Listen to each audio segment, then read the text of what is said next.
Ryan, Tony, and Crystal. We can't guarantee that you're gonna look great, but if you wanna stay in shape, well, you better hit the GymWits.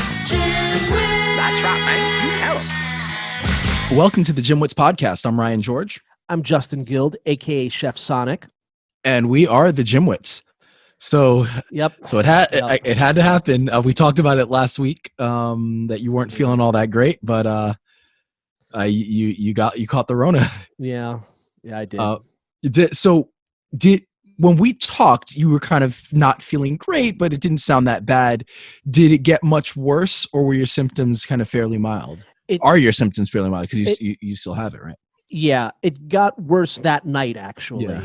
Right. That was actually the worst night of the whole time. I had a pretty high fever, and it was just uncomfortable. And then the next day I was a little better. And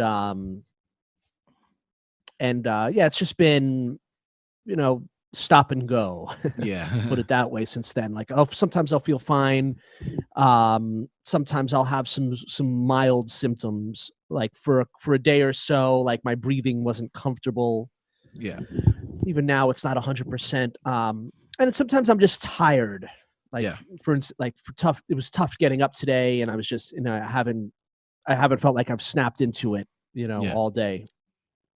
So it is what it is. Yeah. It'll run its course. Fortunately, it hasn't been very serious. Yeah. Now, how do you know what happened? Like, do you know what the situation you were in? Were you being responsible, or I was being pretty responsible, Yeah. right? In fact, it's one of those things. It's funny, actually. Yeah. I have been quarantining. Like, I had not gone out at all, basically to go shopping and then back home, or I'll go for a walk by myself. Yeah. Like, all the things I wanted to do, like I wanted to go out and see live music or play, things like that, I did not do. Yeah. And so my friend had just gotten a negative test. Yeah. A week before, and he was like, all right, I'm going to have a small dinner party with basically 4 people. Okay. Including, so 4 total. 4 total. Okay. Yeah. And sure enough, the guy who had indoors, mm-hmm.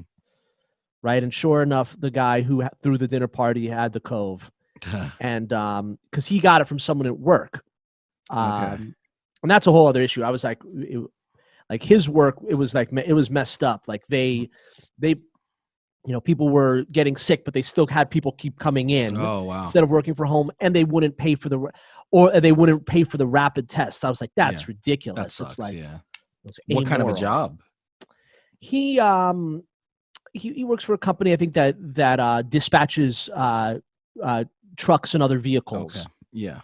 So he really didn't have to be there, but they just wanted it, and everyone in his office got sick, and as a result, I got sick. Yeah. So, it is what it is. Did everybody at the dinner party get sick? One other person got sick. Okay, so 2 out of 3 then. Well, yes, because he had it 2 out of 3. Now, the reason why the other person didn't get sick, we think, is because he actually caught strep throat. What? Yeah, there is some evidence that a virus doesn't like to attach itself to a sick host. So he had strep throat? He might have had strep. He got strep throat. Yeah, which I didn't get. Fortunately, and apparently, that's what I've heard. I have no clue if there's any truth to it, but a virus doesn't like to attack a sick host. I don't know. Right. Maybe the other way around. Like, if you have a virus, then it doesn't matter. But that's what we were wondering. How is it possible that this other guy didn't get it?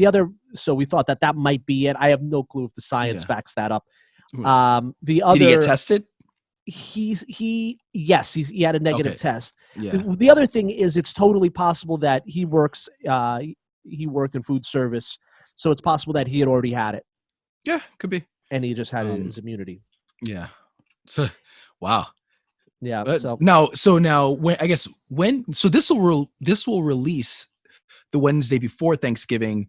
I'm sure it's up in the air pending a negative test, but what are your Thanksgiving plans? You typically go to Staten Island, right? Yeah, I think I'll be fine by then. Yeah. Right? Are you going to be back? So you'll be back in New York? Yeah.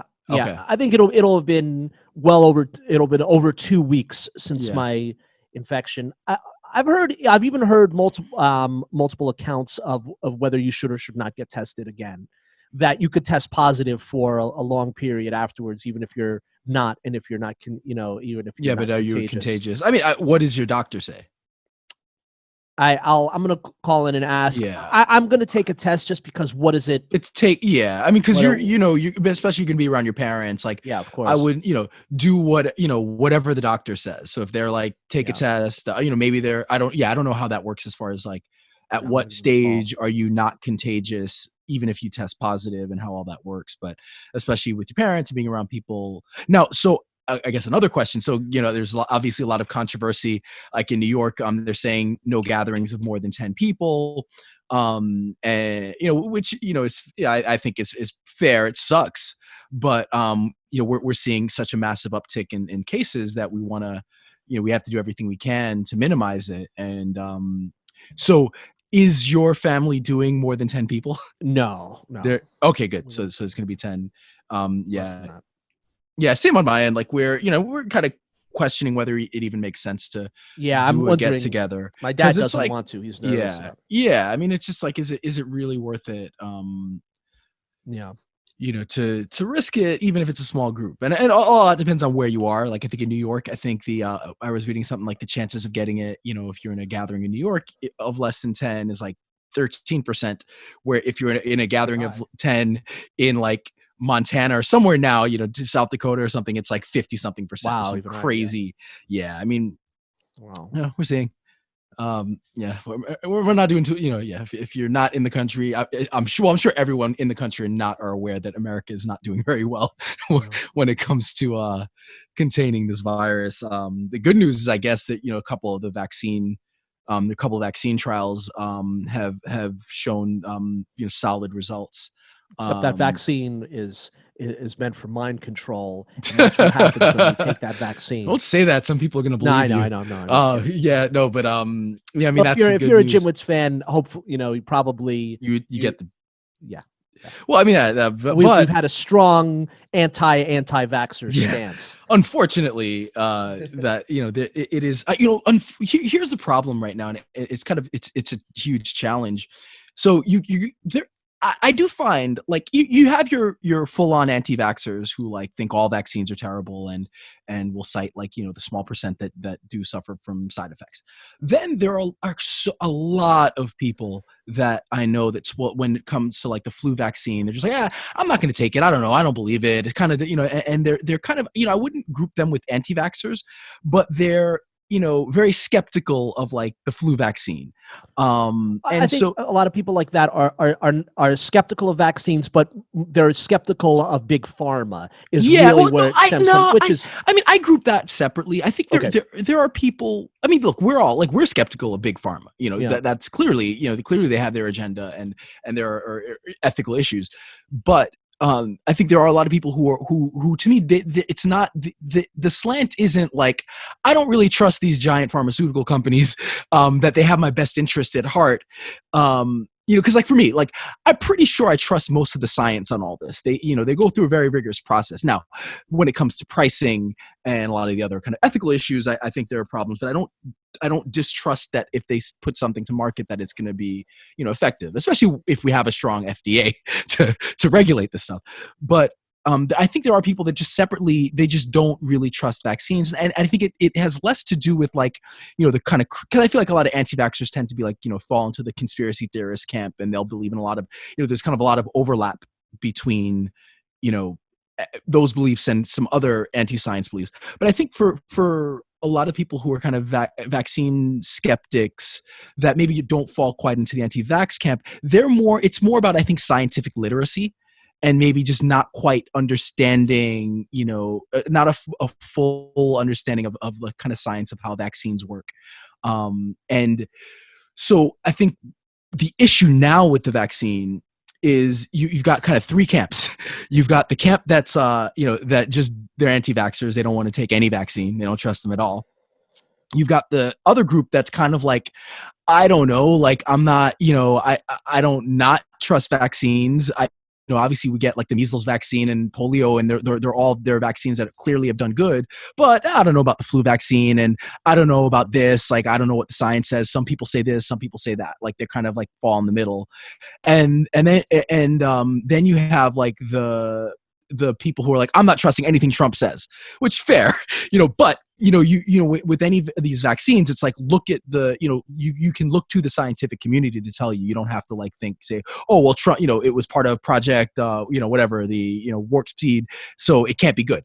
And so unfortunately you have this kind of nexus of all these groups that now a significant amount of people are going to be skeptical of taking the vaccine. And that's a problem, because if you want a herd immunity that's not kind of through spreading the virus, you do need a decent percentage of population to take the vaccine. And from everything I see from the two companies that have put it out, it's all legitimate. Like, it doesn't seem like there's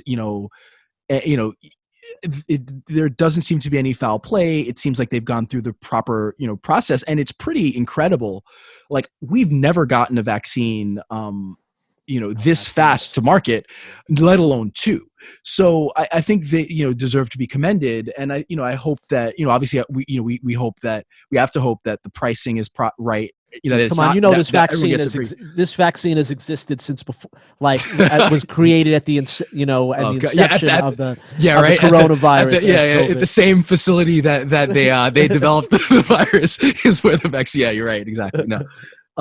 But no, so I would just say, if anybody's listening, to the podcast, you can look a lot of this up. These look legitimate. When it becomes available, take it. I'll be first in line. I have a few friends who are, same thing. Like I said, they're not vaccine skeptics, but they're kind of like, I don't know, I'm not taking it the first time around. I'm going to wait. It's like, well, whatever. I'm going to take it.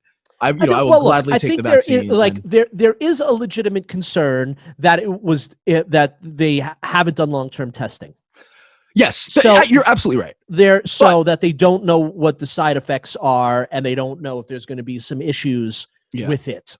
So that is a legitimate concern, because vaccines do take years to test properly. Absolutely. Well, no, you're right. So there is a concern about that. So now again, and I don't understand the science completely on it, and so I wouldn't be doing a good job recalling it. But that was actually something I did look into a little bit about the vaccines, and something about the specific types of vaccine, like the way they're developed. There's some promise that there won't be severe long-term effects. But yes, that is that is one thing that if it goes like they're going to go for an emergency use authorization, and so this will be going out soon. We don't know what things look like a year out or 2 years out. We also don't know is this something that we're going to need a vaccine for, like, every couple years or every year or so. So we really so there is still a lot left. There's still a lot that is out up in the open that we still need to find out about it. But I would just say, like, I'm going to get the vaccine. I would encourage people to really look into it. I'm not going to get the vaccine. And get the vaccine. but honestly, though, what do they say that if you've had it, are you supposed to get the vaccine? I would think so. We don't know at this point, too, like, how long. I read something earlier today. It was a brief headline, so I don't really take a good look. But that it looks like you have immunity for more than 6 months. But we don't know. Like, we don't know. There have been 6 months. That's a ripoff. No. I'm not talking about vaccine. Immunity. I'm not talking about vaccine. I'm talking about if you get COVID, you have immunity for 6 months. That's not great. That's not great at all. That's why I'm saying immunity. You should probably get the vaccine. So that's the thing. Is like, I don't know. I'm not sure. We don't know. It's so new. We don't know. It very well could be like the flu, where every year, you got to get a new coronavirus vaccine. Or it might not. We don't know. Like, we really, it's like we're like I've said before, we're witnessing science in real time. And I think for a lot of people, they're not, that like it's in the beginning when it was like, don't wear masks, maybe wear masks, like that's all stuff that, like, people got criticized, like Fauci got criticized for, like, changing his tune on certain things, but, like, that's how science works. Like, initially it's like we said, they were saying no masks, because they with similar things, masks, a lot of the science said that kind of wearing masks does not protect you. And also they were saying it because we needed to get the masks in the hands of healthcare workers, and there was a severe shortage. And then as we started to look into things, it said, oh wait, maybe wearing masks does help. Oh, it seems like if you wear a mask, you won't spread it as much. Oh, interesting. Like, newer studies that show that wearing masks actually may protect you as well. So with anything, the mask manufacturers are like, no, our gravy train is coming to an end. I don't know, but like, we're witnessing science in real time. Sure. And with that, our mistakes, our errors, our, things, work, things don't. But, at the end of the day, like, there is a vaccine, there are 2 vaccines. And the promising thing, so there was one that was like the earlier one, the Pfizer one. I think for both, you need 2 shots, which kind of sucks because, there's a lot of people who are going to get the first shot and maybe not get the second one. Yeah. But the Pfizer one, I think it had to be stored at some ridiculously low temperature, which we don't have the infrastructure for, which could make things kind of problematic. But then the other vaccine, the one that they announced earlier that has, I think it was like a 95% success rate, doesn't need that. And then speaking of, I saw a dumb, like, I mean, it just goes to show, like, kind of, like, again, science literacy. So I saw a dumb, like, meme that somebody posted, which was like, that basically was like, okay, the chances of surviving COVID is like, I think it said 99.96. Now, I'll be charitable and say that's the correct chances of surviving. It seems like the mortality is 1%, but with our treatments or whatever, let's just say, for the sake of argument, that it's 99.5. Still going to kill a lot of people.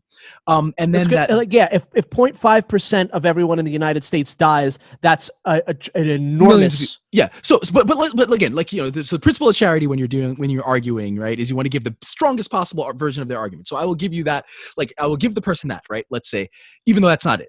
Right.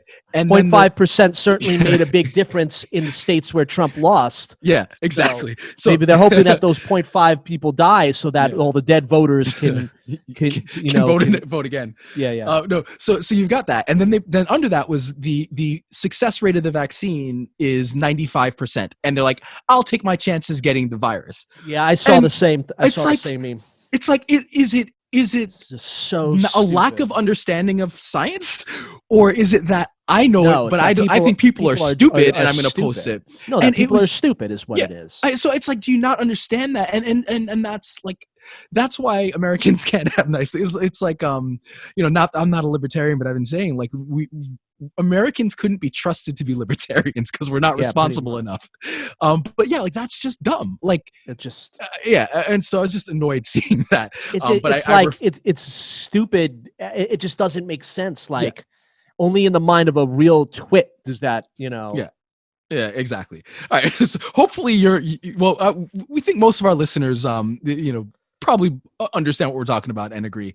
And if you don't, feel free to send us an email and tell us why we're wrong. We're always happy to hear from listeners one way or another. Sure. All right. So anyway, I guess we'll get off the COVID. So you're, just to finish. So you're on the mend, right? Like I'm okay. I feel bits, uncomfortable at times, but nothing serious. Yeah. Fortunately, I haven't lost my sense of smell or taste. Cool. So you sent me a text earlier. I wanted you to, so I didn't get a chance to look at it, but about a new Amazon device. So why don't you tell me about what this is? And Amazon, like, not only are they getting into the pharmaceutical industry now, but now fitness. They're just going to do everything. Amazon's just yes. Yeah. Someone put it interesting in an interesting way that Bezos is he's basically like the Morgan, the JP Morgan, or the Rockefeller of today. Yeah. Basically, like, he's a modern day robber baron. Yeah, pretty much. Having these enormous factories and everything, and just having people work under him, not always in the best conditions. Yeah. Maybe he had paid a better wage because of federal standards, than people made back then, but probably not all that much. So, so it's just funny.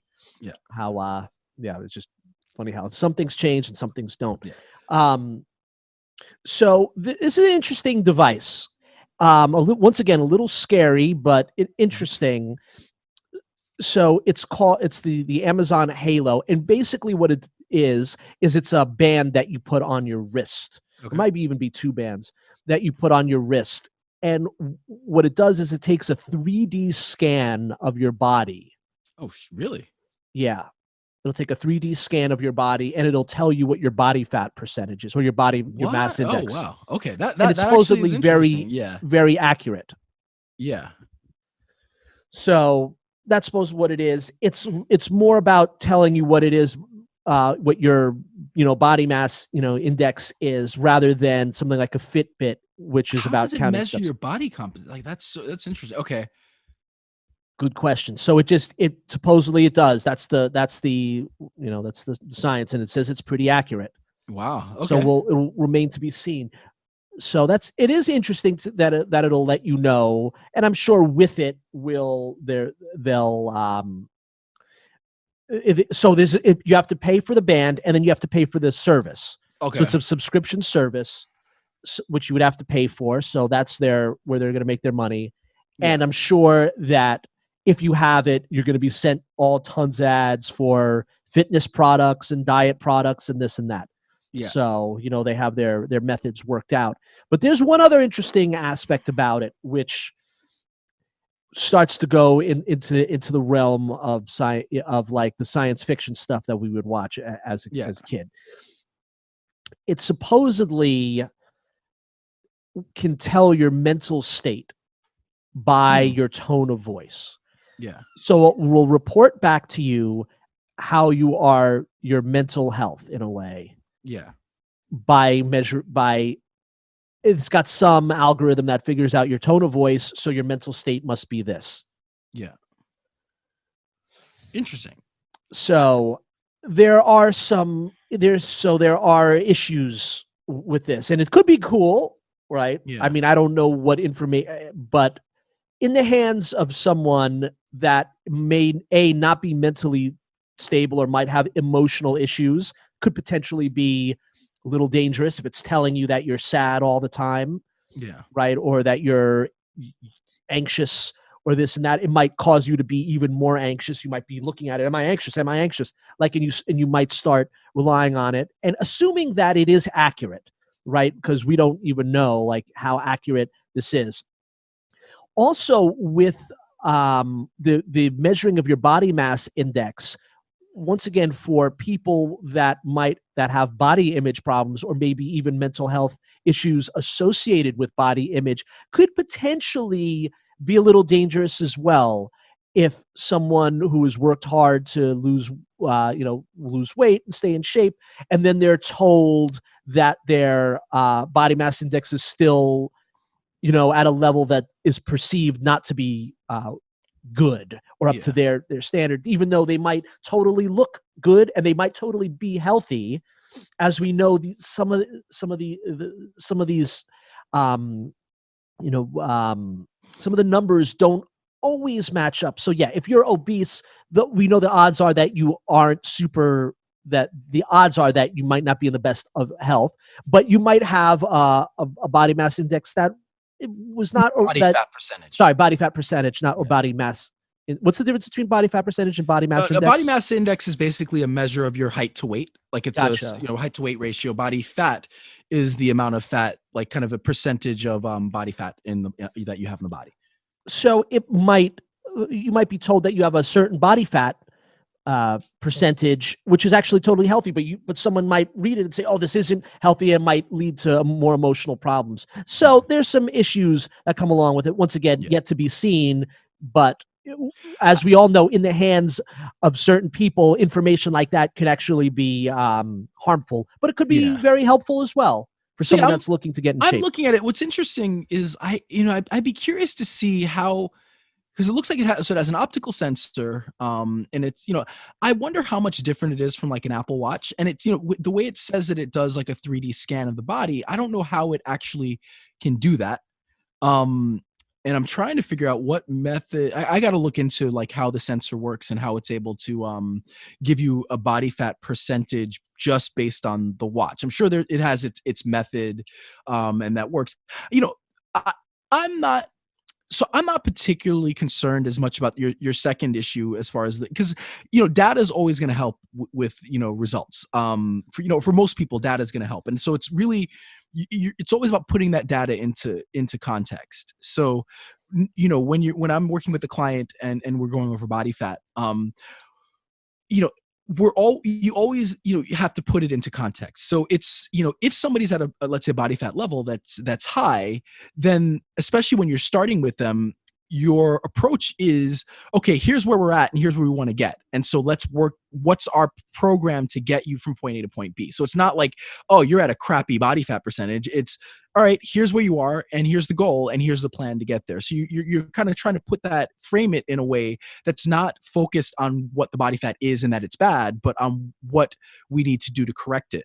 And then hopefully as somebody improves, you can then say, well, even if it's not perfect, or even if they're not at an ideal body fat, it's like, well, here's where you are and here's where you were, and look at the progress you've made. So let's keep working. So that part isn't as much of a concern because that's just how anybody who wants to make progress or drop weight or drop body fat or build muscle, you're always going to start from a place where you're not necessarily thrilled with where you're at. And so it's about kind of the journey and getting to that goal as more than it is about where you are. And the people that might be susceptible to kind of anxiety or frustration seeing the body fat, I think then maybe this isn't good for them to begin with. So you might need to not use something like this. So that's not a big concern. The concern more for me is privacy and accuracy. So that's what I want to know about how I mean, we're just living in a world where, it's like I have my Apple Watch on all the time, and it has a lot of similar functions. And like, what is the Apple Watch then sending to Apple? Hell, yesterday I was talking, it's like we've all had this experience of talking to somebody about something, then opening up Facebook and getting an advertisement for that. So like, the issue is like always with all this is like privacy, concerns, and does it matter, or does it not? Who's going to get the information? How does that, information gets disseminated? How do you make sure that it's stored, it's private?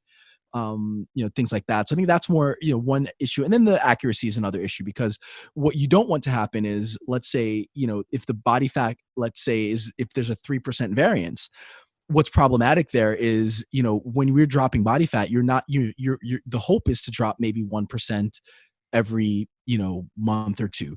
And so if it's varying too much, then you're not going to see progress in the way that you would hope.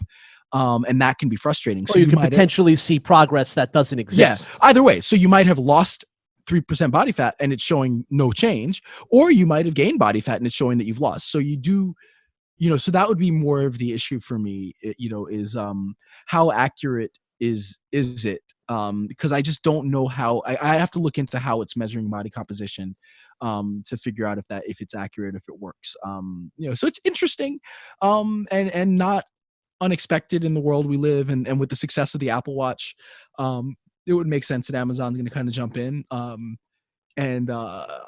Just like I don't see myself ever really wearing it because I'm not wearing a second watch. And I already use the Apple Watch and it serves my, my purpose at least.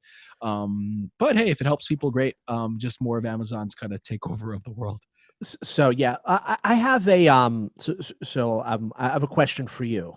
Yeah. So yesterday I was I watched one of my favorite movies as a kid, RoboCop. Okay, yeah. Which is funny that I watched that as a kid because of how violent it is. Isn't that insane that we all watched that as kids, or all of us that were kids? Never questioned how awfully violent that movie is. Yeah, and especially if you've seen the director's cut, it's even worse, right? So the question is, while something like that is totally feasible nowadays, like we're not that far off, would the idea of robot or cyborg police officers terrify you? Right, unless assuming they're not programmed to be racist, which is a whole other issue. Yeah, right. Does that concept terrify you? The idea of Amazon creating police officers? Yeah. Well, I mean, it comes down to like even you take something slightly more innocuous like driverless cars, and that they have to be you have to program into them certain decision. Like how to make decisions. And so I think part of the issue is like, I would like some insight into how, they'd make their decisions. I think that's part of the issue. How do you choose, like with driverless cars, the thing is like, okay, if you've got a passenger and you're going, you're going to, let's say it's driving and it's going to run over people. It's kind of like the trolley problem, or something similar, where like, let's say you're driving and there's a group of 5 people that you're going to run over. So you can run over the 5 people, or you can take a turn and crash into like a guardrail and you just kill the one driver. Like, what decision does it make? Or even if it's not as, if it's just, you can make, you're going to hit something or someone and you got to choose which one to, hit. Like, so, and the same thing, it's like, what's the programming like? What kinds of decisions does it make? And maybe, the other, it's like, maybe it does make better decisions than humans. I don't know. We look at like AI, and there's already kind of built in, I don't want to say racism built into AI, but like, a lot of AI has harder times, distinguishing black faces. And so how do you correct for, issues like that? And just in general, like, I don't know, a robot police force might make better decisions, might not. I don't know. There is something, there is something terrifying about someone you can't reason with, but then yes, that's true. You can't unless you can reason with it. It's like, what was the ED-209? Was that the right. Yeah, like what happens when that happens? So so I don't know. I think we're ways off from that, but not that far. I don't know about that, but I mean, far enough. You've seen those robots that look like Terminators, right? Yeah, they were doing flips and stuff like that. Yeah. So I don't know. Well, hopefully we don't have to deal with it for a while. Hopefully we won't have to deal with it in our lifetime. Yeah, and Judgment Day is coming. So right. All right. So you got a study for us. We have a few studies today. So we have 3, and you're going to go over the first one on intermittent fasting, and it's not a great one. Yeah. So let me just I just want to find who did the study. I forgot who it was.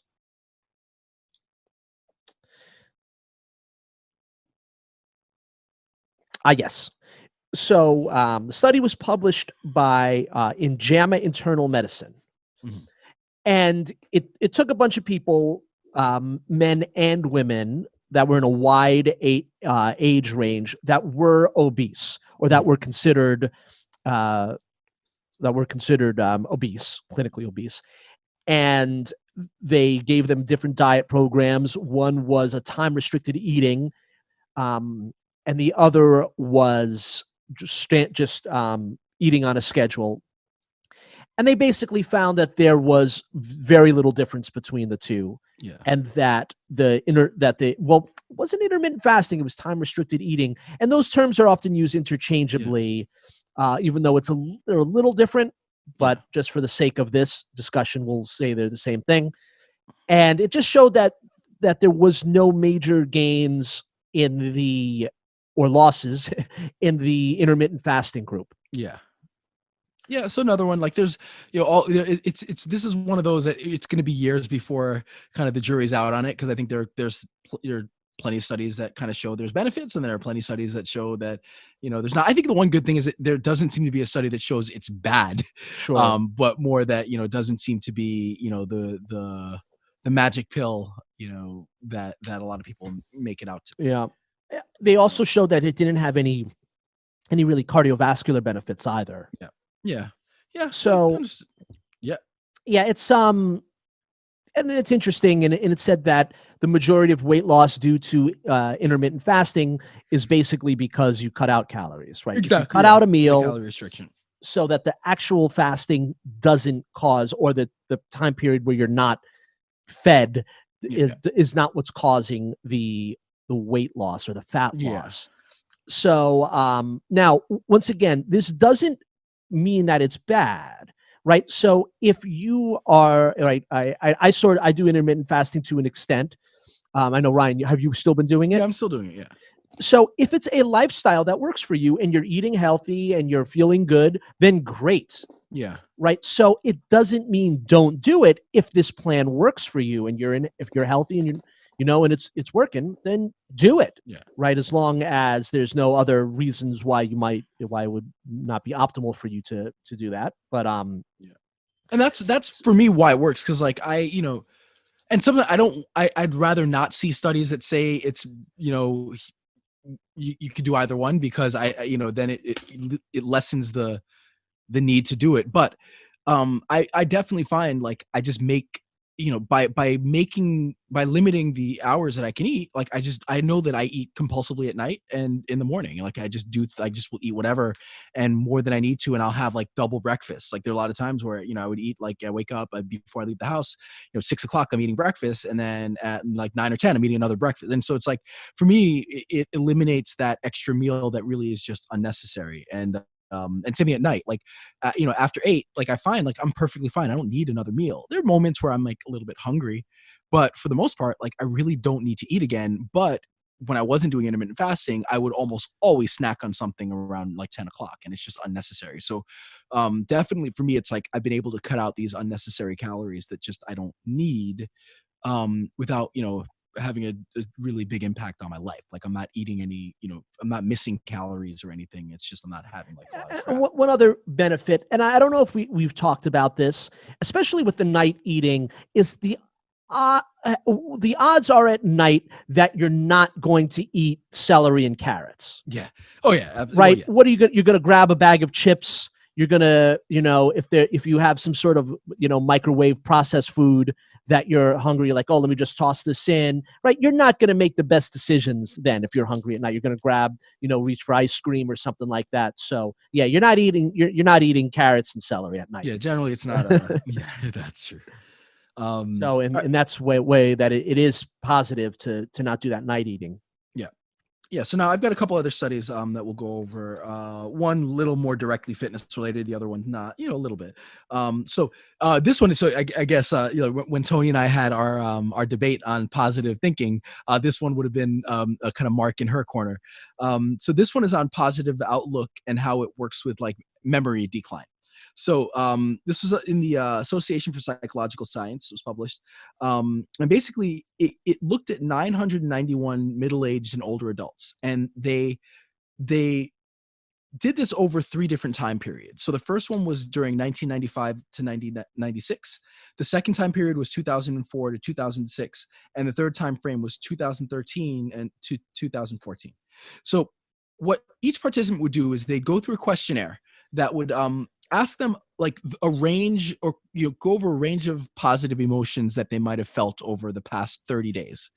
And then after that, they would go through a couple of memory tests. So for example, one was they would recall, like, so, they would have to recall a word immediately after. So let's say I would give you a word like, I don't know, energy, and you'd have to recall that word, and then you'd have to recall it 15 minutes later. So you'd have to do it right, immediately, which most people can do, and then you'd have to remember it again 15 minutes later. So what they found was that memory declined with age across the board, but the decline was steeper for people who, for the people who didn't have the positive emotions. So that the kind of people who were more positive or who were experiencing more positive emotions, seemed to retain their memory at a better rate. So I thought it was just interesting because of that whole debate that we had. Yeah, that is interesting. Although I can tell you something that completely debunks the study is What? that like all the all the Trumpers that have this really positive outlook that he won the election, but they seem to forget immediately that he lost the election.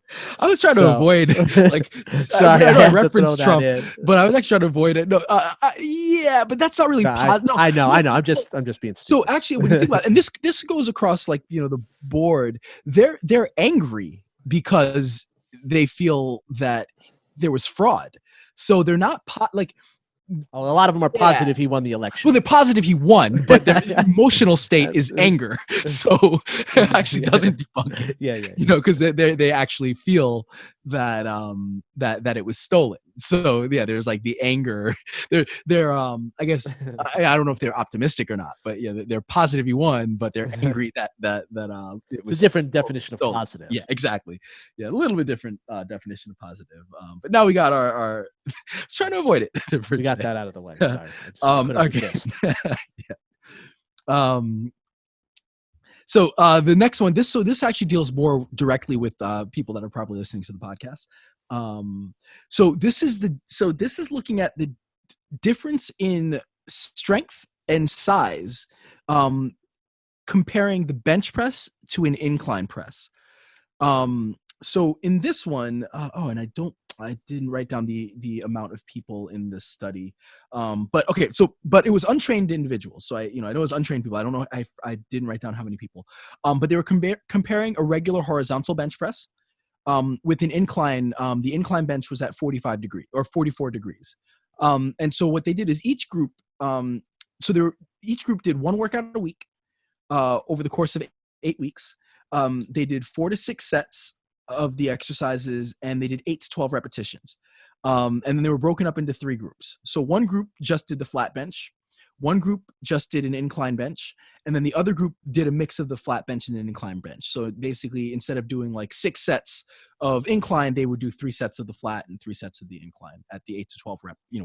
And the range is of their 1 rep max. So if your 1 rep max is 200, you're going to do 8 to 12, you're going to do 8 to 12 repetitions. So it's going to be in the range of like, 140 or 150, to do that. So what they found, there were 3 measurements that they were doing. So they measured basically maximum isometric strength of a horizontal press, maximum isometric strength of an incline press.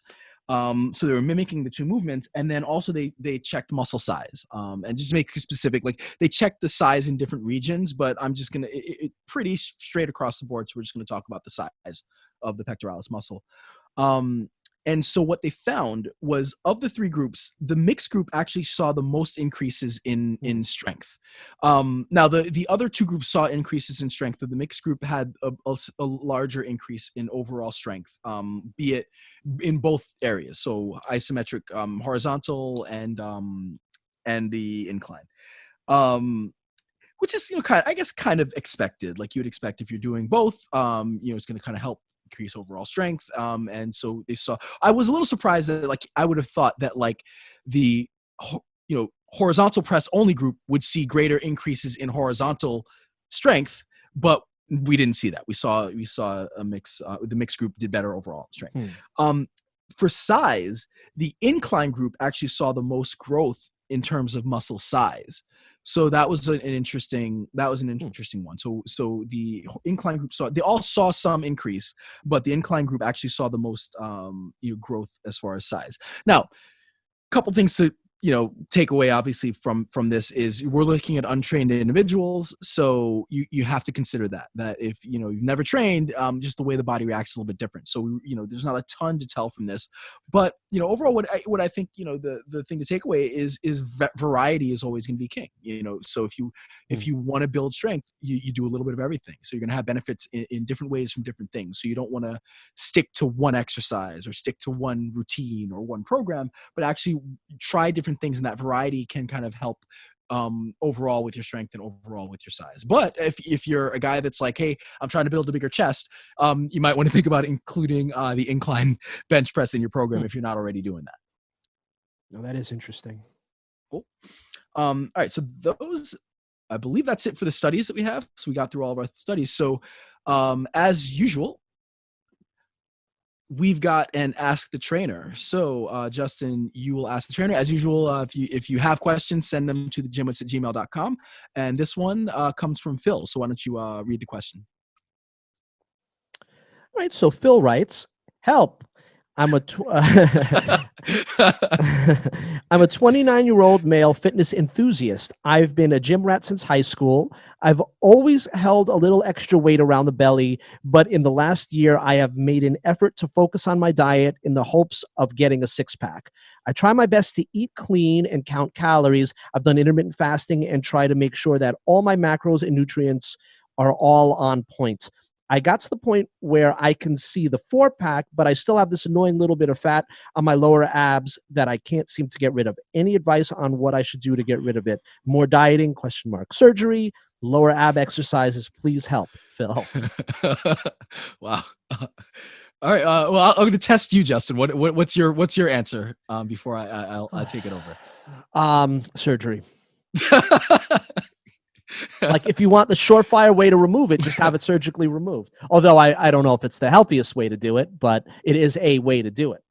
All right. All right. Well, the bad news first is Justin might be right, but there's a lot of, as usual, without all the data and all the information about this person, their body composition, their diet, their exercise history. I can't give a specific answer, but I can kind of broadly give you an answer based on my experience and working with people. So so bad news first is you can't spot reduce. This is, we've known this for a long time. Anything you read or hear that says like target body, target belly fat or target, arm fat or back, whatever it is, if they're telling you this, you can spot reduce, right? Full stop, like it's BS. Like you just can't.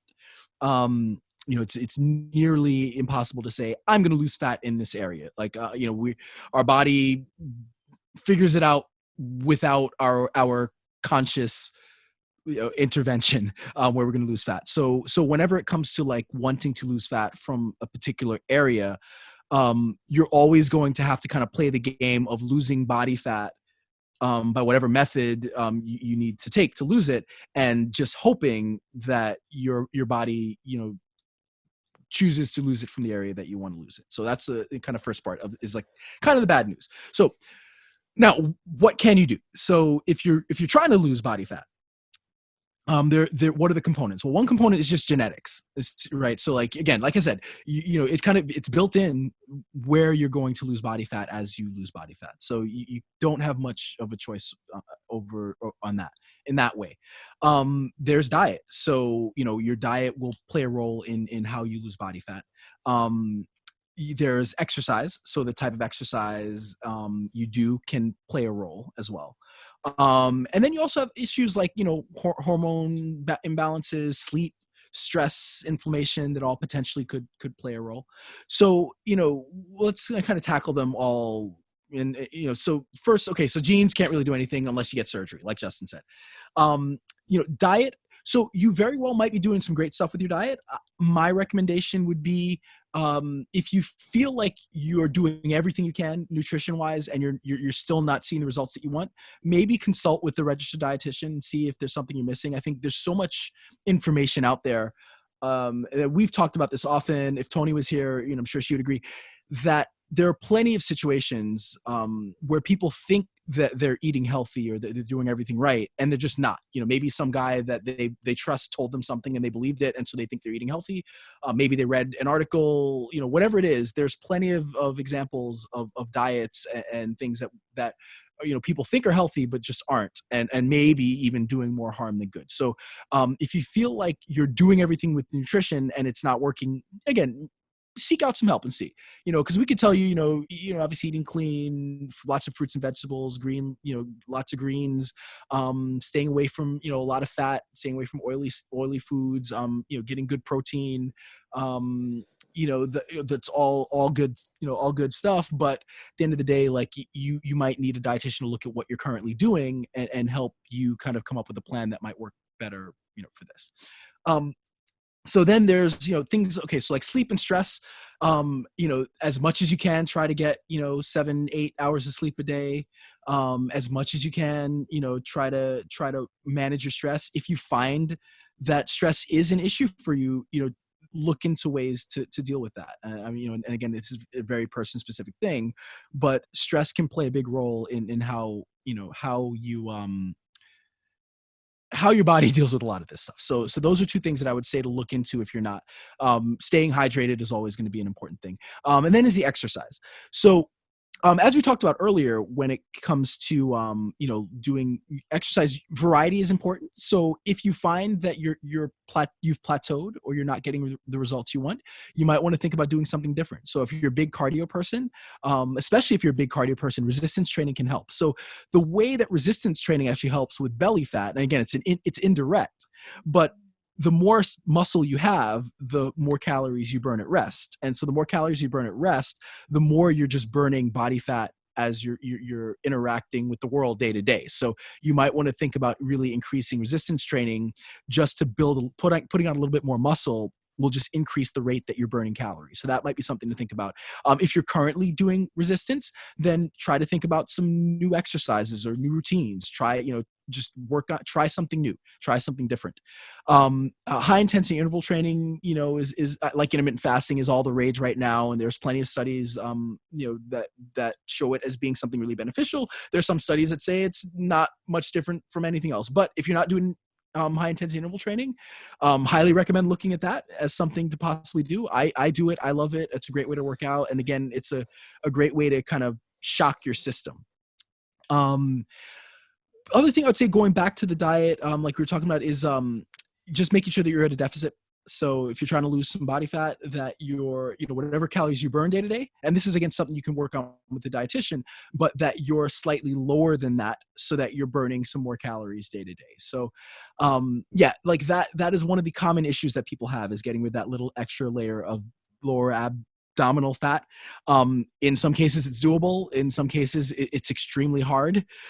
So you kind of have to also consider, like, what you've done, what things you've changed. And if it's just not working, you do have to think, like, what's the cost benefit of this? Like, how much is it really worth it to you? If you have aspirations to be a fitness model, then you're going to have to, you probably will be willing to go to certain extreme measures, whether be it the diet, exercise, or surgery route. And if you're just doing it because you want to look good at the beach, then that's a consideration that you have to make. Is it worth the effort, the pain, the suffering that it might take to get rid of that little bit? So yeah, those are just things to consider. I wish I wish there was a great answer. I'd be a rich person if I had a simple answer, but I don't. And anybody that tells you they do is lying and trying to swindle you. So just kind of think about that. But thanks, Phil. It sounds like, the help was hilarious at the beginning of the email. It doesn't sound like you're in that bad of a situation. Phil's in a great situation. Yeah. He's like in great shape. Yeah, it's like, I'm in great shape. I have a 4-pack. He's trying to lose like a little bit of fat. And look, it's difficult. Like, if you're, genetically, if you're not supposed to lose that, your body doesn't want you to, it's going to be tough. Yeah. Right. Exactly. Also, do realize that having that extraordinarily low body fat percentage is not always the healthiest thing. Yeah. Right. Like, we're meant to have body fat. Yeah. Anna, so it sounds like you want to basically obliterate all your body fat, 3% body fat or something like that.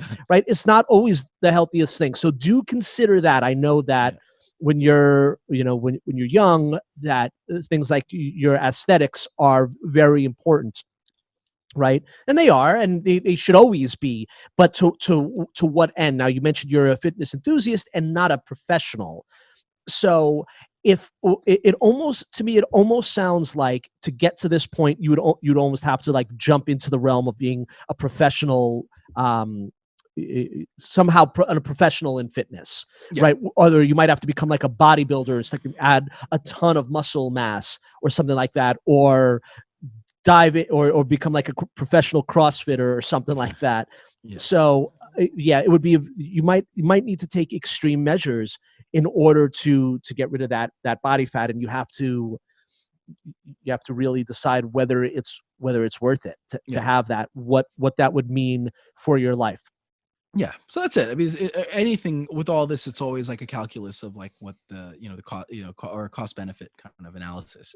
One thing I don't recommend is taking any drugs, right? Be it either steroids to help you build muscle mass or weight loss pills or something like that. It's just that would not be the GymWits way.